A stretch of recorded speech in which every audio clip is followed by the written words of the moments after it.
Bonjour à tous, bienvenue sur SVMPsy. Je passe au tutoriel numéro 4 de cette série mécanismes et contraintes. Et là, on va voir le mouvement de piston. On va voir comment on peut créer un mouvement de piston avec les contraintes. Là, on est sur la version 2.81 de Blender. Il y a quelques petites choses qui ont changé par rapport au tuto qu'on a pu faire. J'ai pu faire moi il y a quelques années maintenant sur le piston.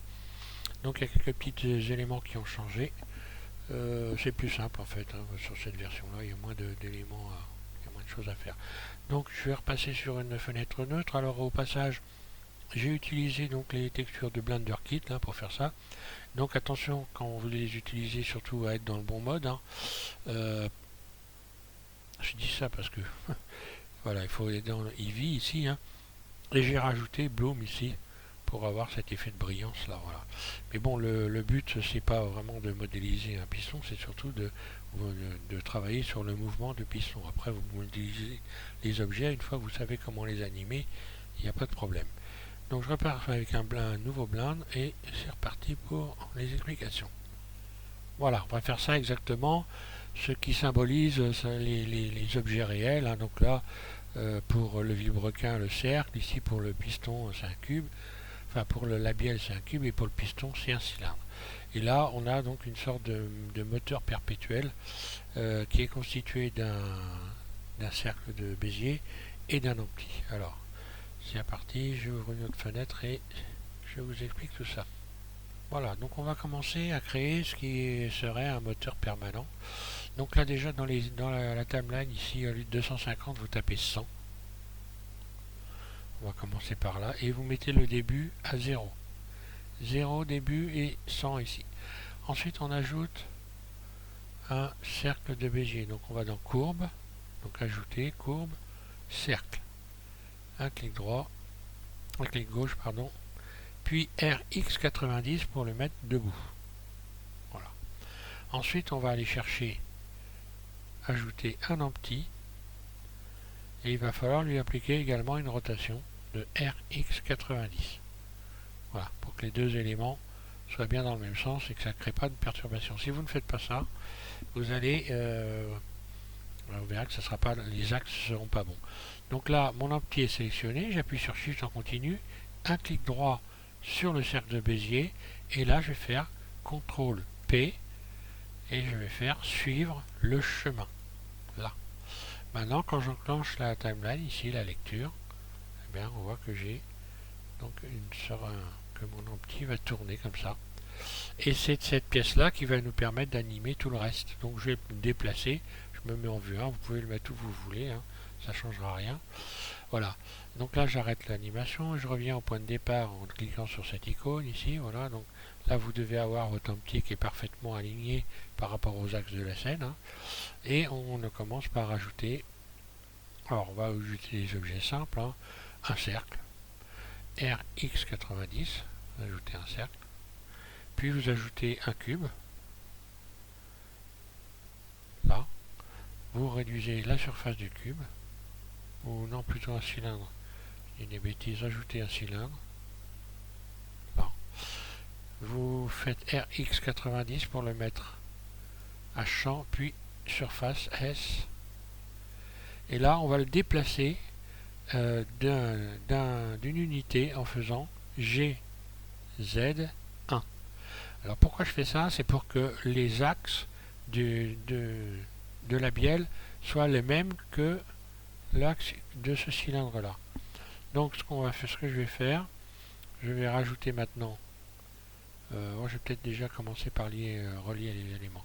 Donc là cet élément là est sélectionné, ensuite vous appuyez sur Shift et vous sélectionnez le cercle. Donc là le cylindre éclairé en orange et là en jaune, et on va créer un lien de parenté. CTRL P, objet, un clic gauche sur objet, voilà. Ben, ce qui fait que maintenant si je sélectionne ici le cercle et que je lui attribue déjà une première contrainte, voilà, on va lui attribuer une première contrainte de copier la rotation de empty, voilà. Donc là je clique sur empty et lorsque j'enclenche la lecture, ben voilà. Donc non seulement mon cylindre est fixé sur le tour du cercle, le cercle lui est en train de copier la rotation de l'empli. Voilà. J'arrête l'animation, je reviens au point de départ, je me remets en vue 1 et tout doit être bien aligné. Donc maintenant je vais ajouter un cube, j'ajoute un cube qui va me servir de bielle, je réduis sa surface, et pareil je vais le déplacer en utilisant GZ1 d'une unité, ce qui fait qu'automatiquement au plan. Recommence GZ1, voilà, un clic gauche je libère, ce qui fait qu'automatiquement les axes, les origines, les axes et du cylindre, du petit cylindre et du cube sont exactement les mêmes, ils sont placés au même endroit. Voilà, si je sélectionne le cube, on voit bien que l'axe de rotation, lui, ne change pas de place. Voilà, et à partir de là, je vais pouvoir emmener mon cube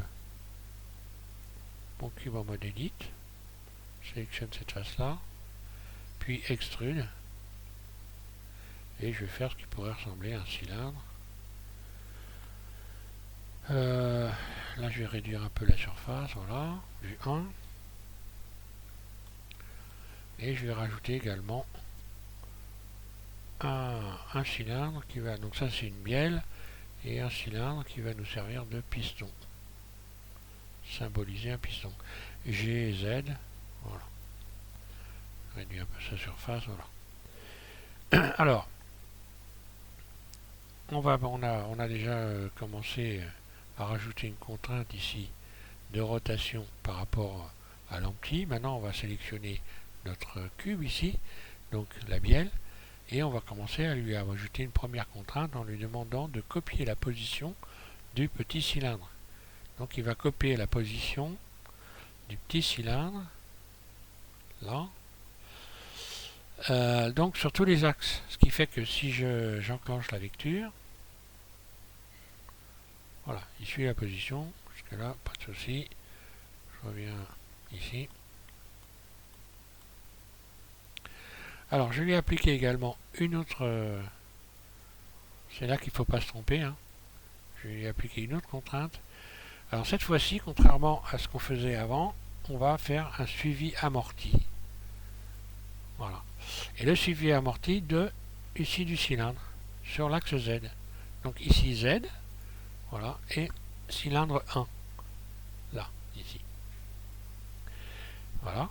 Maintenant si je fais ça, voilà ce qui va se passer. Donc on voit que la bielle, elle, je me remets en vue 1, voilà, la bielle a bien un mouvement de bielle, hein. Après j'ai plus qu'à demander à mon cylindre ici de copier la position sur l'axe Z du cube, donc de la bielle en réalité, sur l'axe Z. Voilà.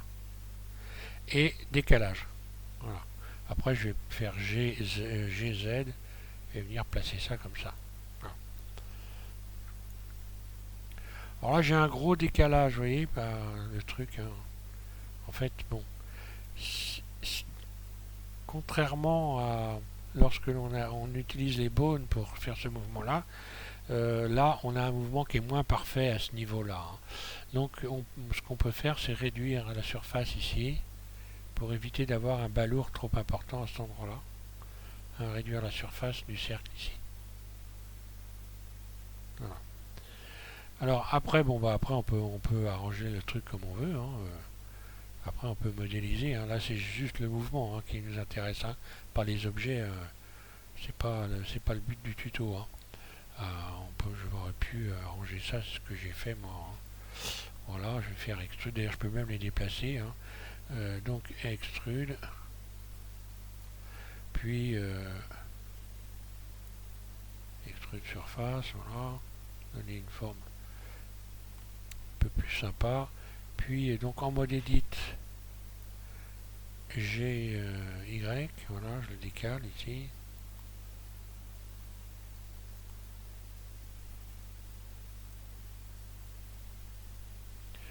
Alors le petit cylindre, je vais pouvoir le sélectionner en allant dans le cercle ici. Et le cylindre, lui, il est là. Voilà. Alors, je peux le déplacer aussi. En fait, du moins l'agrandir, pas le déplacer. Donc là, je vais faire par exemple, je clique sur... Ah tiens, c'est bizarre, tiens. Ah voilà. Et puis je vais l'agrandir légèrement en mode edit. Du 1 ou du 3, voilà.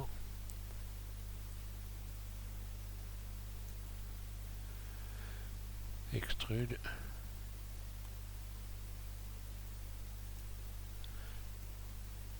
Et voilà. Normalement ça devrait fonctionner tout le temps. Voilà, après j'arrange ça comme ça. Hein. Vite fait, c'est pas le but du tuto, mais bon. Et puis tiens, je vais m'amuser à rajouter une texture aussi. Je vais renfoncer un petit peu le clou au sujet donc de Blender Kit qui vous permet de rajouter d'avoir des textures en téléchargement direct. Alors en téléchargement direct, ça veut dire ce que ça veut dire. Si vous avez donc une ligne qui est performante, vous allez pouvoir vous en servir et avoir des textures qui vont se charger rapidement. Autrement, si ce n'est pas le cas, ben, ça mettra plus longtemps. Voilà. Donc moi, j'ai une ligne qui fonctionne assez bien. Alors je vais commencer par sélectionner par exemple ça, je vais en faire qu'une. Hein. Et je vais aller chercher donc une texture céramique. Je clique sur céramique. Et puis je vais prendre... qu'est-ce que je vais prendre en céramique? Peu importe. Allez, je prends ça, je clique dessus. Je le ressors comme ça. Et je vais attendre, normalement, ça devrait charger. Ah, faut double-cliquer dessus. Donc voilà, il a chargé. Donc normalement, si je me mets ici, dans le mode rendu direct, je ne devrais pas tarder à voir. Est-ce qu'il a bien chargé d'ailleurs?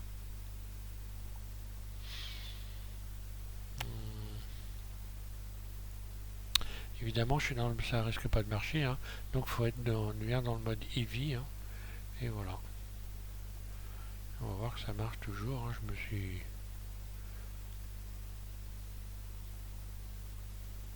Voilà. Donc là, évidemment, ce serait pas l'idéal. Je vais mettre celui-là plutôt. On va voir ce que ça va donner. Bon, ça vient assez vite quand on a une ligne qui est pas trop mauvaise. Voilà.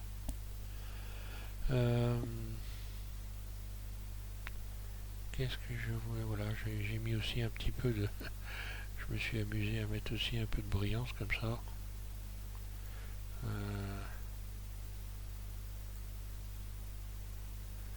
Je vais aller mettre du noir. Alors, je vais mettre un écran noir, force, voilà. Profondeur de rayon. Et puis bloom.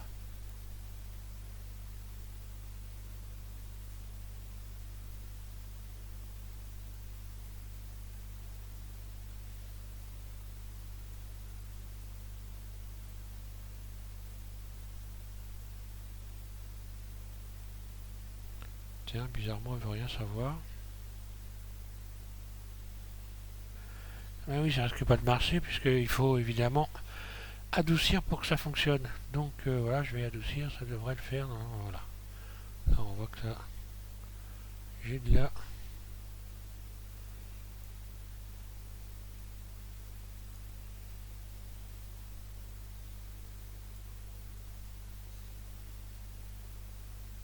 Ah, c'est très bizarre. Pourtant, je l'ai bien. Bon, bah voilà, j'ai fini par mettre une texture moins complexe. Comme du métal ici. Et puis ici, voilà ce que j'avais fait en fait. Je vais voilà, couper ça. Et donc dans le bloom ici, le truc que j'avais fait qu'il fallait pas faire. Là.